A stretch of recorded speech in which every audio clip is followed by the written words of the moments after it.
अरे मैं कहती हूँ कब तक यूं ही घर में बैठे शेख चिल्ली बन के सपने देखते रहेंगे। अरे अब मैंने क्या कर दिया भाग्यवान। अरे इसी बात का तो रोना है कि तुम कुछ करते ही नहीं, बस सारा दिन घर में पड़े रहते हो। तभी हरिया की पत्नी हरिया को घर में पड़े खाली बर्तन दिखाते हुए कहती है, जरा ये भी देख लो, सारे बर्तन खाली पड़े हैं। अब घर में पकाने के लिए कुछ नहीं बचा है। अरे भाग्यवान, फसल उगे तो बेचूं, साल हो गया है, एक बूंद पानी नहीं गिरी। मैं कुछ नहीं जानती, बस इतना सुन लो, आज शाम को भूखे पेट सोना पड़ेगा। तुम बाहर जाके कुछ इंतजाम नहीं करते तो मैं चली मायके। हाँ ठीक है, जाता हूँ। इतना कहकर हरिया घर से बाहर चला जाता है। मुखिया के घर के पास पहुंचकर हरिया देखता है कि वहाँ लोगों का जमघट लगा हुआ है। सब लोग हाथ जोड़े खड़े हैं और सामने चबूतरे पर एक बाबा बैठा है और वो अपने सामने रखे बड़े से कांच के गोले में कुछ देख रहा है। हरिओम, ये ले बच्चा, अपनी पत्नी को ये प्रसाद खिला देना, फिर बहुत जल्द तेरे घर बेटा पैदा होगा। अरे ये तो कोई बहुत पहुँचे हुए बाबा लगते हैं, मैं भी बाबा को अपनी परेशानी बताता हूँ। फिर हरिया बाबा के पास जाकर बाबा को अपनी परेशानी बताता है। बाबा जी, हमारे गांव में साल भर से पानी की एक बूंद भी नहीं गिरी, मेरे खेत सूखे पड़े हैं, ऊपर से लाला का कर्जा मेरे सर पर चढ़ते ही जा रहा है। बाबा फिर से उस कांच के गोले में देखते हैं और कहते हैं, हाँ, मैं देख रहा हूँ, काले काले बादल इस तरफ आ रहे हैं और बहुत जल्द तेरे खेतों में पानी बन के बरसेंगे। बस कुछ दिन और इंतजार कर, अलख निरंजन। हरिया बाबा को प्रणाम करके वहाँ से चला जाता है। कुछ दिनों के बाद सच में बारिश शुरू हो जाती है। ये देख हरिया बहुत खुश हो जाता है। हरिया बाबा का परम भक्त बन जाता है और पूरे गांव में बाबा के चमत्कार का झिंडोरा पीटने लगता है। देखते ही देखते रोज लोगों की भीड़ बाबा के आशीर्वाद के लिए जमा होने लगती है।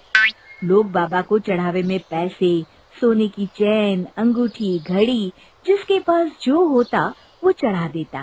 फिर एक दिन, प्रणाम बाबा जी, मेरा नाम शुभम है। पिछले 6 महीनों से नौकरी पाने के लिए मैं हर महीने शहर जाकर इंटरव्यू देता हूँ। मैं दिन रात इंटरव्यू की तैयारी में लगा रहता हूँ, मगर हर बार मैं इंटरव्यू में फेल हो जाता हूँ। आज फिर से मैं इंटरव्यू देने शहर जा रहा हूँ। बस आपका ही सहारा है, कुछ चमत्कार करिए बाबा, किसी तरह मुझे ये नौकरी मिल जाए। अगले ही पल बाबा जी एक छोटा सा पत्थर शुभम को देते हुए कहते हैं, हरिओम, ये पत्थर अपनी जेब में रख ले बच्चा। जब तक ये पत्थर तेरे पास रहेगा, तू बड़े से बड़ा इंटरव्यू बड़ी आसानी से पास कर लेगा। हरिओम। फिर शुभम बाबा जी को प्रणाम करके शहर की ओर चल पड़ता है। अगले दिन शुभम बाबा के चरणों में गिर जाता है। मैं इंटरव्यू में पास हो गया, मुझे नौकरी मिल गई बाबा जी। अरे बच्चा, ये तो हमारे बाएं हाथ का खेल था। बोल, और क्या चाहिए तुझे? बाबा जी, ये मेरा दोस्त है राजू, इसकी भी नौकरी लगवा दीजिए, बड़ा परेशान है बेचारा। फिर बाबा जी शुभम के दोस्त को भी एक पत्थर देते हैं। उसके बाद शुभम और राजू दोनों कुछ पैसे बाबा के पैरों के पास रख के वहाँ से चले जाते हैं। एक दिन हरिया का भाई विनोद शहर से गांव आता है। अरे विनोद, तुम तो अगले महीने आने वाले थे ना? भैया, दरअसल मुझे इसी महीने में मेरी कंपनी से छुट्टी मिल गई। वैसे आप सब इतनी जल्दी में कहाँ जा रहे हैं, बात क्या है? तभी घर की दीवार पे बाबा की तस्वीर टंगी देख विनोद हरिया से पूछता है, भैया, ये तस्वीर किसकी है? हरिया विनोद को बाबा के सारे चमत्कार एक एक करके सुनाता है। विनोद एक पढ़ा लिखा नौजवान था। उसे ये समझने में देर नहीं लगती कि बाबा सारे गांव वालों को बेवकूफ बना रहा है। विनोद अपने भाई हरिया को समझाने की कोशिश करता है। अरे भैया, आप सच में बहुत भोले हैं। आप जिस वक्त बाबा से मिले थे उसके कुछ दिनों बाद मॉनसून तो आने ही वाला था। इसमें बाबा ने कौन सा चमत्कार कर दिया। लेकिन हरिया बाबा के खिलाफ एक शब्द भी सुनने से इनकार कर देता है। अगले दिन विनोद शुभम को समझाने जाता है कि उसे जो नौकरी मिली है वो उसकी मेहनत का फल है, ना कि बाबा का कोई चमत्कार।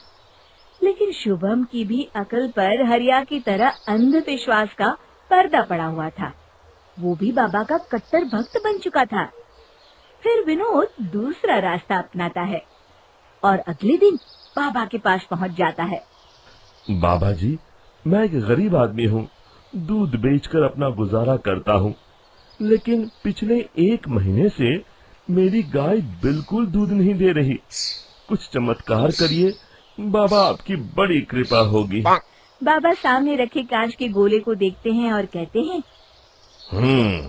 मैं देख रहा हूँ कि तेरी तरक्की से जलने वाले तेरे दुश्मन ने तेरी गाय पर काला जादू कर दिया है। फिर बाबा विनोद को एक भभूति की पुड़िया देते हुए कहते हैं, इससे अपनी गाय को खिला देना।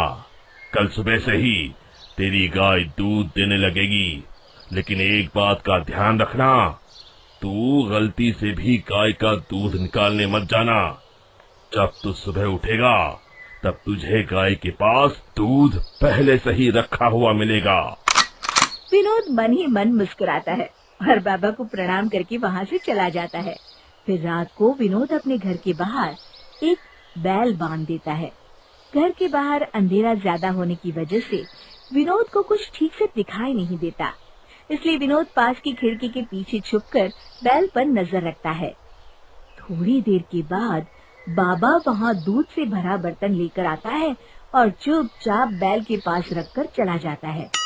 अगली रात बाबा फिर से दूध से भरा बर्तन लेकर विनोद के घर के सामने बंधे बैल के सामने रखकर जैसे ही जाने लगता है, तभी अचानक घर के बाहर लगा बल्ब जल उठता है और वहाँ चारों तरफ रोशनी हो जाती है। ये देख बाबा घबरा जाते हैं। अरे, ये बत्ती किसने जला दी? कहीं किसी ने मुझे देख लिया तो मेरा भांडा फूट जाएगा। तभी कोने में छुपा विनोद बाहर आता है और उसके साथ साथ बाकी के गांव वाले भी बाहर आते हैं। सबके हाथों में मोटे मोटे डंडे देख बाबा के हाथ पैर कांपने लगते हैं। अरे अरे गांव वालों, मुझे माफ कर दो, मैं कोई चमत्कार वमत्कार नहीं करता। मैं तो तुम जैसे अंधविश्वासी लोगों को उल्लू बनाकर पैसे कमाता हूँ। तुम सब अपने सारे पैसे ले लो। तुम सब तो भले लोग हो, मुझे कुछ मत करना, मैं तुम सबके हाथ जोड़ता हूँ। इस तरह विनोद सभी गांव वालों की अकल पर पड़ा अंधविश्वास का पर्दा उठा देता है और उस ढोंगी बाबा का असली रूप सबके सामने ला देता है। शिक्षा हमें भक्ति और अंधश्रद्धा के बीच का फर्क समझकर अपने फैसले करने चाहिए। विश्वास करना अच्छी बात है, अंधविश्वास नहीं।